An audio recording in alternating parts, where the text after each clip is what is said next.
नमस्कार, inside story देख रहे हैं आप। मैं हूं आशुकेश तिवारी, मेरे साथ है वरिष्ठ पत्रकार और मेरे सहयोगी संजीव त्रिवेदी। और आज बात होगी दिल्ली चुनाव को लेके। ये वही दिल्ली चुनाव है जिसकी शुरुआत में ये बोला जा रहा था कि ये जो चुनाव होने वाला है वो एक तरफा होगा, आम आदमी पार्टी सरकार बना लेगी, बीजेपी थोड़ा गेन करेगी। लेकिन जैसे जैसे चुनाव नज़दीक आ रहे हैं वैसे वैसे ये फाइट इंटरेस्टिंग होती जा रही है। देखिए, चुनाव प्रचार खत्म होने में कुछ दिन बचे हैं, 5 तारीख को मतदान है। अब ऐसे में ये जो आने वाले 3 से 4 दिन है, बताया जा रहा है कि बहुत कुछ डिसाइड कर सकते हैं। सर, आखिर ऐसा क्या हो गया? शुरू में हम ही डिस्कशन कर रहे थे कि आम आदमी पार्टी आगे निकल जाएगी, लेकिन अब ऐसा नजर आता है कि भारतीय जनता पार्टी बहुत पुरजोर तरीके से आगे निकलती जा रही है। देखिए, चुनाव हमेशा अपनी गति से ही आगे बढ़ते हैं और आखिरी जो फैसला होता है वो आखिरी के दिनों में ही होता है। लिहाजा शुरुआती आकलन भले ही ये था कि आम आदमी पार्टी जिस तरह से उसने 2013 और 15 में प्रदर्शन करने के बाद 20 में भी परचम लहराया था, कुछ उसी तरह का सिलसिला होगा, यानी कि असेंडेंट थी, मजबूत बनी हुई थी। 53% के आसपास वोट उसे मिले थे 2015 में और 2020 में भी 53% के आसपास वोट उसे मिले थे। हालांकि सीटें कुछ कम हुई थीं, पर 70 में 60 के ऊपर सीटें लाना किसी के बस की बात नहीं है और ये संभव केजरीवाल ने कर दिखाया था। पर इस बार जब 2025 के चुनाव नज़दीक आए तो उस वक्त तक 2-3 ऐसी चीज़ें हो गई जिसको लेकर के इस बात का अंदाज़ा लगाना अब मुश्किल होता जा रहा है कि क्या केजरीवाल का जो जादू है वो कायम है।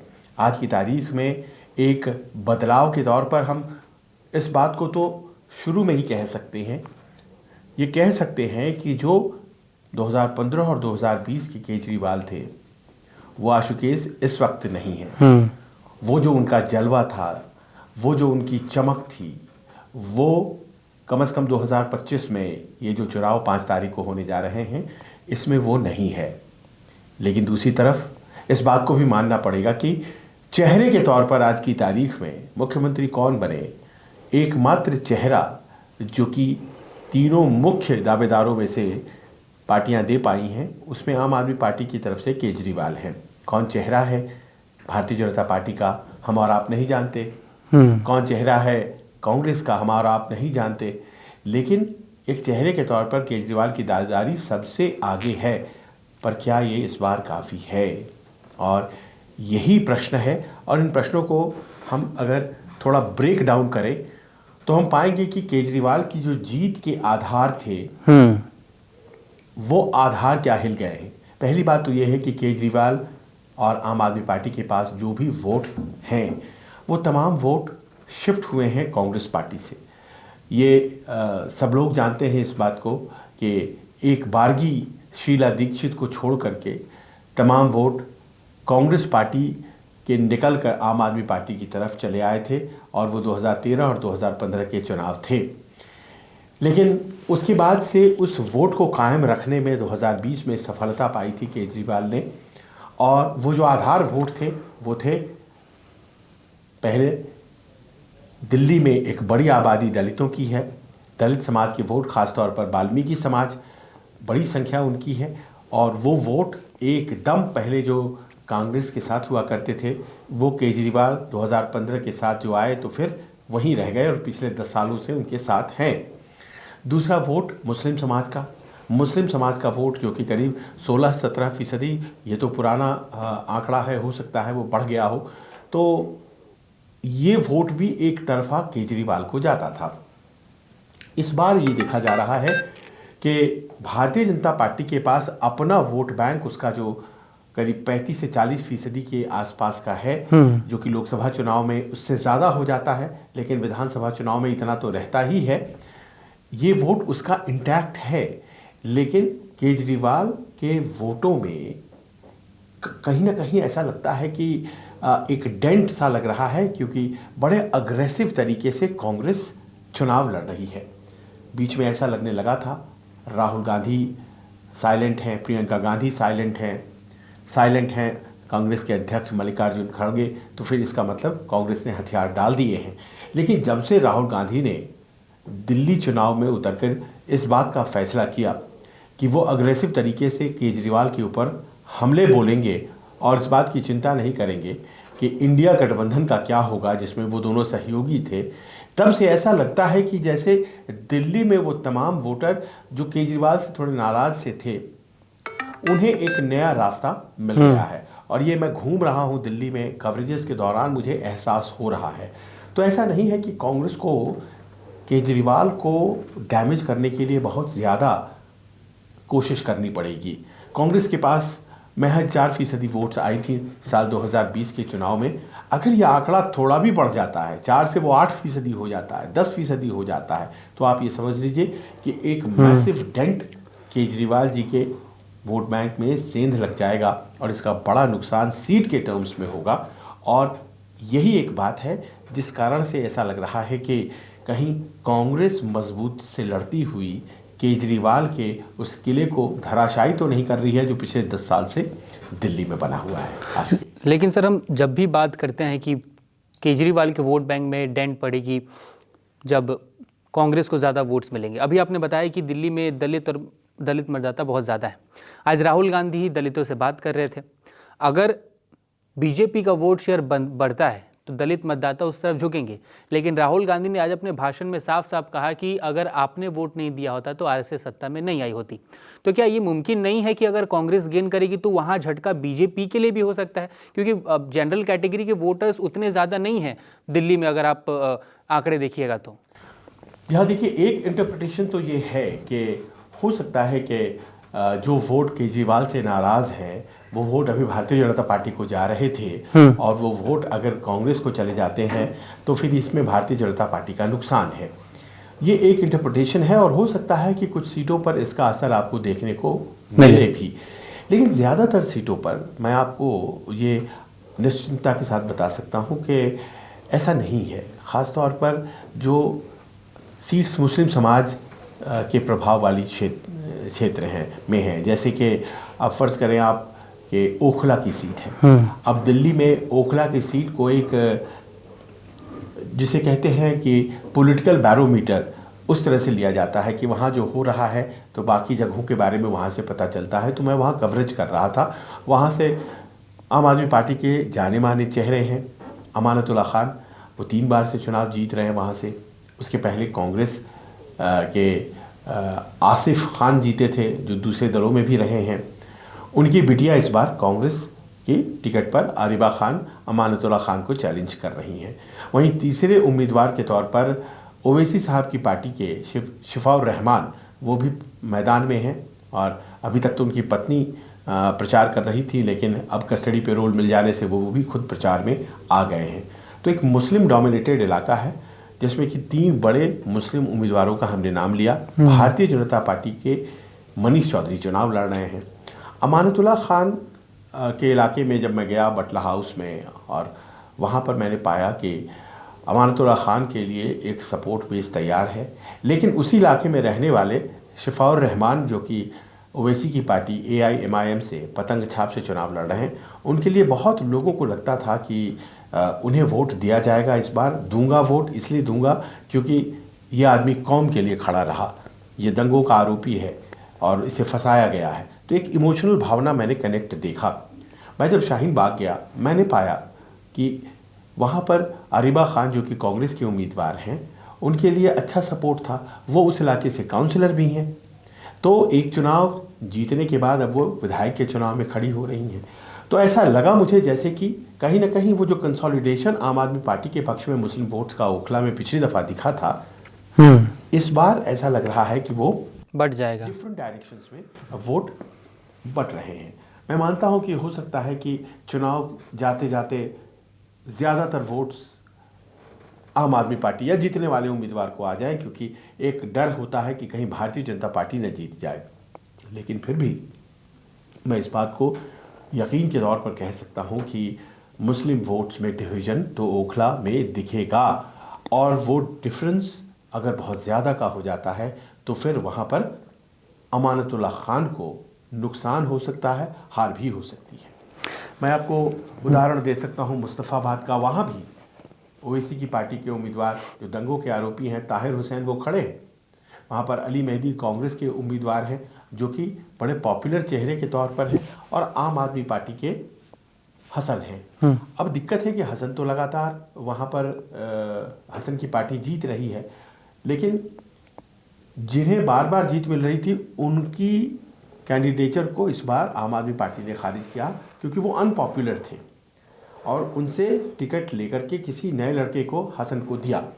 अब दिक्कत यह है कि हसन पहली दफ़ा लड़ रहे हैं, लेकिन आम आदमी पार्टी वहाँ बार बार जीतती रही। तो मैं लोगों से पूछ रहा था, वो कह रहे थे कि देखिए हम हमेशा दे देते थे, हम हमेशा वोट दे दिया करते थे आम आदमी पार्टी को, लेकिन ये देखिए सीवर की समस्या, ये देखिए हमारे यहाँ नाली की समस्या, ये देखिए हमारे यहाँ पानी व्यवस्था, सड़कों की व्यवस्था, ये सब दिक्कतें हैं। ये सब दिल्ली में दिक्कतें ख़त्म हो गई हैं ऐसा नहीं है। और अब सवाल लोग कर रहे हैं कि 11 साल केजरीवाल को मिले तो उन्होंने अगर नहीं किया तो अब अगले 5 साल में कैसे कर लेंगे। बावजूद इसके कि जो फ्रीबीज है, फ्रीबीज के बावजूद उनको मिला है फ्रीबीज, वो अभी भी कहते हैं कि हमें बहुत फ़ायदा है केजरीवाल के होने से। लेकिन चूंकि सब दल ने उतनी ही फ्रीबीज की घोषणा कर दी है, भारतीय जनता पार्टी ने कह दिया है कि नहीं जी वो जो स्कीम्स हैं वो चलती ही रहेंगी जैसे चलती रही। तो इस बार वो फ्रीबीज की वजह से जो वोट मिलते थे, जो रेवड़ियों की वजह से वोट मिलते थे, वो थोड़े कॉम्प्रोमाइज हो गए हैं, लोगों को असली समस्याएं दिखाई पड़ रही हैं। तो ऐसे में लग ये रहा है कि कहीं ऐसा ना हो कि जो सपोर्ट था ख़ासतौर पर केजरीवाल का अमंग द मुस्लिम्स, वो अगर ड्वेंडल करता है, वो अगर घटता है। अब जिस 2 उदाहरण आपको हमने दिया, ओखला और मुस्तफ़ाबाद, ये एक पॉलिटिकल वेदरकॉक की तरह है। इन 2 इलाकों में क्या होता है इससे बहुत कुछ निर्भर करता है कि पूरी दिल्ली में मुस्लिम समुदाय में क्या हो रहा है। तो अगर मान लीजिए कि ताहिर हुसैन को भी वोट मिलते हैं वहाँ पर, अली मेहंदी को भी वोट मिलते हैं जो कांग्रेस के हैं, और MIM वाले को वोट मिलते हैं, तो फिर जो हसन हैं जो कि आम आदमी पार्टी से हैं, उनका क्या होगा? उनके वोटों में कमी आएगी। और ये मुस्लिम डोमिनेटेड कॉन्स्टिट्यूएंसीज़ की मैं बात कर रहा हूँ। तो इस तरह से मुझे लग रहा है कि कितनी भी आप स्ट्रैटेजिकली समझाएंगे मुस्लिम वोट बैंक को, फिर भी वोटों का जो एक डिवीज़न है वो होता दिखाई पड़ रहा है। और वो इसलिए दिखाई पड़ रहा है कि लोगों को लगता है कि 10-11 साल की अवधि एक बड़ी अवधि होती है, और कुछ लोगों को तो ये यकीनन लगता है कि हमें बदलाव करना चाहिए। ये मुस्लिम कम्युनिटी के भीतर भी मैं फीलिंग देख रहा हूँ। लेकिन क्या वो बहुत बड़ा परसेंटेज है या फिर छोटा परसेंटेज है? अगर छोटा परसेंटेज है तो अरविंद केजरीवाल भले ही 62 सीटें न ला पाए, लेकिन 35+ पर रहेंगे। लेकिन अगर वो बड़ा डिफरेंस क्रिएट हो जाता है तो फिर उलटफेर जिसकी बात आप कर रहे हैं। सर, ये भी जो आपने कुछ टॉपिक्स गिनाए जो दिल्ली के इलेक्शन वेदर को डिसाइड कर सकते हैं, क्या उसी की वजह से आज हम देख रहे हैं लगातार अरविंद केजरीवाल ने 4 प्रेस कॉन्फ्रेंसेस की। इसमें से भले एक वीडियो मैसेज था उनका, लेकिन ओवरऑल अखिलेश यादव को लेकर 4 प्रेस कॉन्फ्रेंस हो गए। अखिलेश यादव के साथ उनका रोड शो हो गया।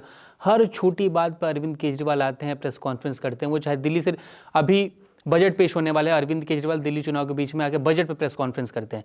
तो क्या ये उसी चीज़ का ऐसा कहा जाए कि हाँ रिफ्लेक्शन दिख रहा है अरविंद केजरीवाल को, उनको दिख रहा है कि नाराज़गी है लोगों में, वोट इधर उधर जा रहे हैं? क्या उसी का नतीजा अरविंद केजरीवाल इतने ज़्यादा लोगों से बात करने की कोशिश कर रहे हैं? नहीं, ये बात आप यकीनन तौर पर सही कह रहे हैं कि मुझे इस बार आश्चर्य हुआ कि उन्हें अखिलेश यादव की ज़रूरत पड़ी। अमूमन ऐसा होता नहीं था। अखिलेश यादव की कोई दिल्ली के वोटर्स में बहुत अच्छी पैठ हो, ऐसा है नहीं। अमूमन पहले हम लोगों ने नहीं देखा है। समाजवादी पार्टी दिल्ली की राजनीति में पॉलिटिकल प्लेयर नहीं है।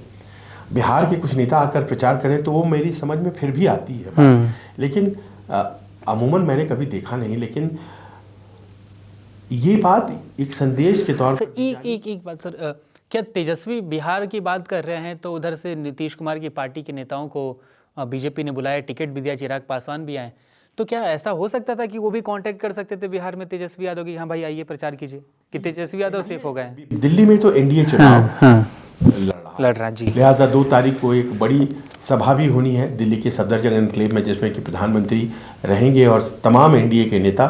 उसमें जैसा कि आपने बताया जेडीयू के भी लोग होंगे, चिराग पासवान भी होंगे। तो एक सीटें दोनों को दी गई हैं, दोनों दलों को। देवली की सीट चिराग पासवान की पार्टी एलजेपी लड़ रही है और बुराड़ी की सीट लड़ रही है जेडीयू। तो वो तो एनडीए एक होकर लड़ रहा है, लेकिन इंडिया तो एक होकर लड़ नहीं रहा। और इंडिया में आ गई है दरार। अखिलेश यादव उतर आए हैं आम आदमी के पार्टी के पक्ष में, जबकि कांग्रेस पार्टी लड़ रही है यहाँ चुनाव। यानी कि आपने कांग्रेस के खिलाफ जाने का ये अपने आप में, इसी कारण से तेजस्वी यादव दूर है, क्योंकि इसी साल वहाँ चुनाव है और वो ये रिस्क नहीं लेना चाहते हैं। लेकिन अरविंद केजरीवाल मजबूर थे, उन्हें बुलाना पड़ा। ख़ास तौर पर मैं देख रहा था आज उनकी पार्टी की इकरा हसन है, वो भी प्रचार कार्य में संलग्न है।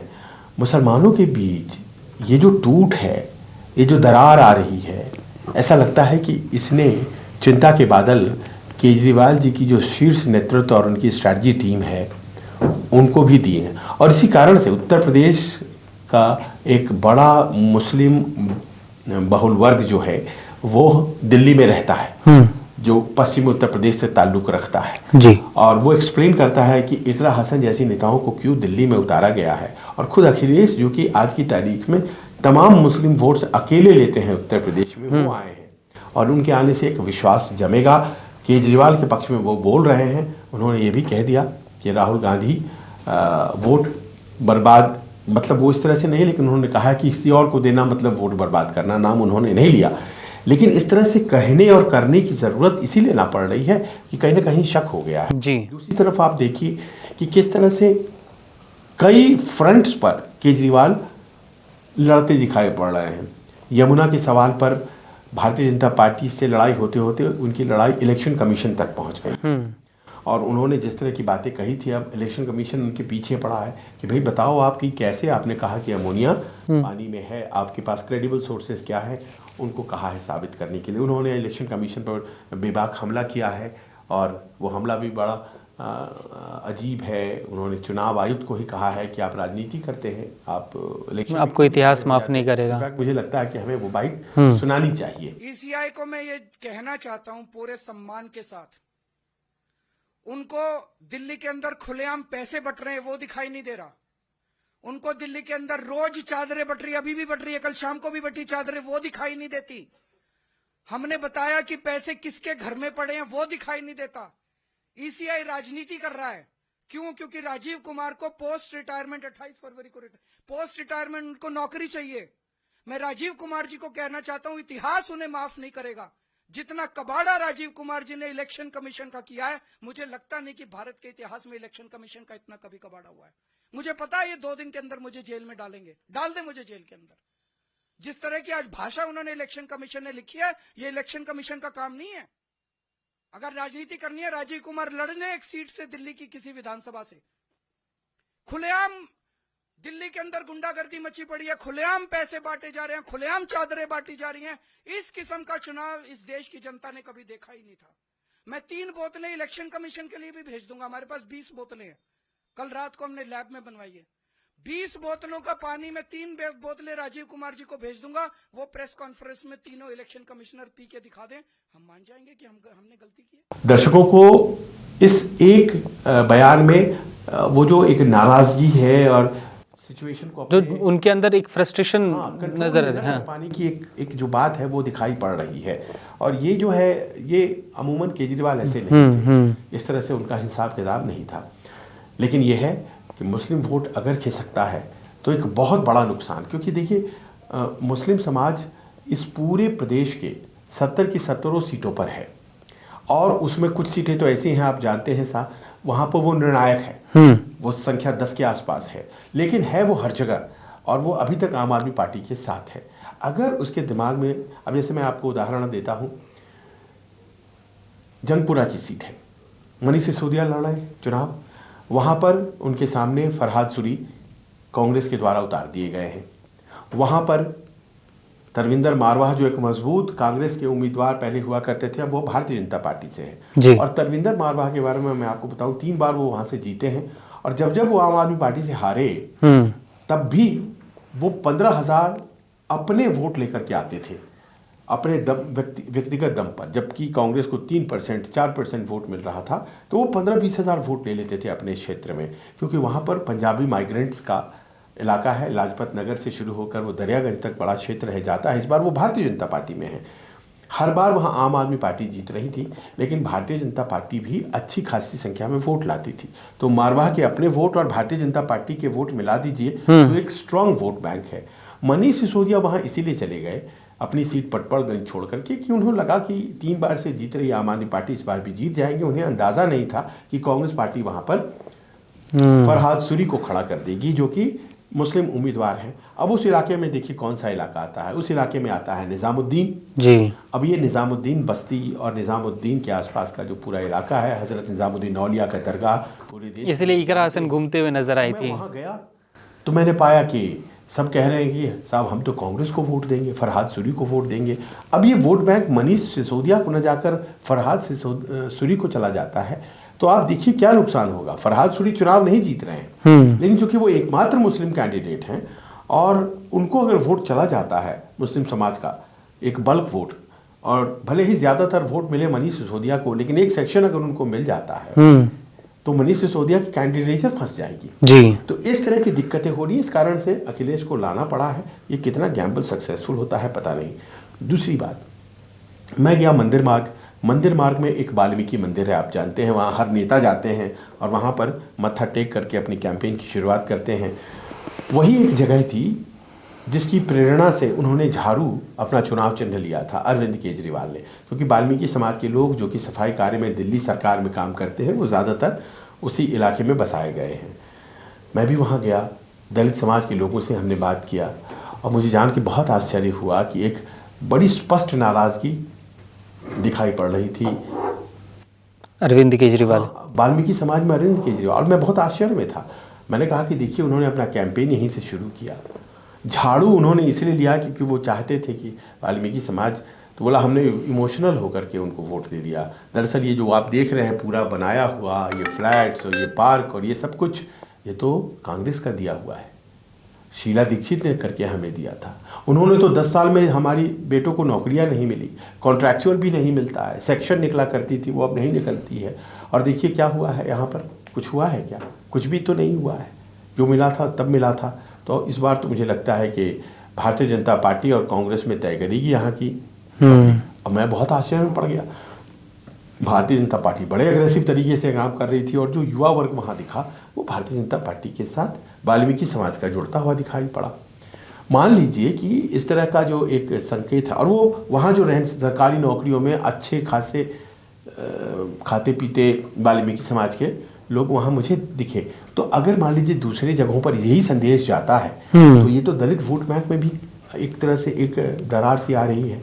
और कांग्रेस की वो तारीफ कर रहे थे, लेकिन कह रहे थे कि कांग्रेस जीतेगी नहीं, इसलिए हम कांग्रेस के बारे में नहीं सोच रहे हैं, लेकिन कांग्रेस ही ने हमारे लिए सब कुछ किया है जी। अब ये बात उनको कांग्रेस की तरफ भी देखने के लिए प्रोत्साहित कर रही है।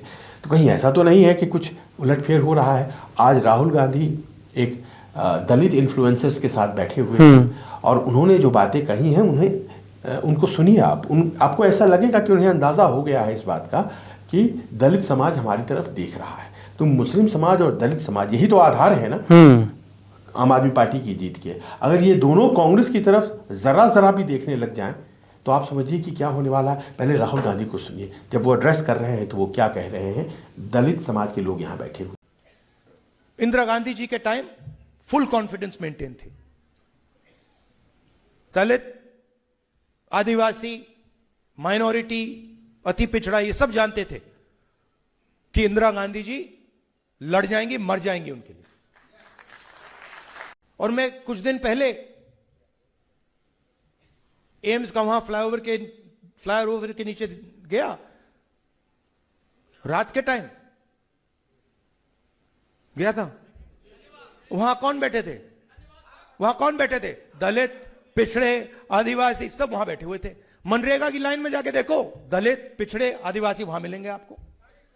मगर इंस्टीट्यूशनल फ्रेमवर्क में, एजुकेशन सिस्टम में, हेल्थ केयर सिस्टम में, ब्यूरोक्रेसी में, जुडिशरी में मैं ये कह सकता हूं कि हां 2-3% लोगों को बैठा देते हैं, मगर पावर किसी को नहीं देते। राहुल गांधी कहीं नहीं कह रहे हैं आशुकेश कि हम जीत जाएंगे, लेकिन उनकी बातों में ये विश्वास है कि दरअसल हमें अपना हितैषी मानता है दलित समाज। और ये बहुत बड़ी एक चिंता का विषय आम आदमी पार्टी के लिए हो सकती है कि दलित समाज के वोट भी अब पूरी तरह से आम आदमी पार्टी के साथ नहीं रहेंगे। उसमें भी कुछ न कुछ जो है वो क्षरण होगा। और भले ही मुस्लिम वोट में 2 ही ऑप्शन है, या तो कांग्रेस या आम आदमी पार्टी, पर दलित समाज के पास तो तीनों ऑप्शन है जी। वो कांग्रेस की तरफ भी जा सकते हैं, वो बीजेपी की तरफ भी जा सकते हैं, और बहुत से लोग कह रहे थे कि हम जाएंगे बीजेपी की तरफ। तो मैं तो ये ज़मीन पर जा करके देख रहा हूँ और मुझे महसूस हुआ कि ये अपने आप में एक ऐसी बात है जो कि परेशान करेगी आम आदमी पार्टी को, और अगर वोट परसेंटेज 53 से वो ज़रा भी घटता है तो वो एडवांटेज बीजेपी है। मतलब देखिए, दिल्ली का चुनाव सच में मुद्दों पे हो रहा है। कुछ पॉइंटर्स हटा दीजिए तो दलित का वोट बदलेगा तो इस वजह से बदलेगा कि उनकी कॉलोनी में कुछ नहीं हुआ, उनको पानी ठीक नहीं मिल रहा, राहुल गांधी को यमुना किनारे जाना पड़ा, और भारतीय जनता पार्टी को किसी जाति, किसी धर्म पे चुनाव नहीं लड़ना पड़ा, वो भी मुद्दों पे बात कर रही हैं।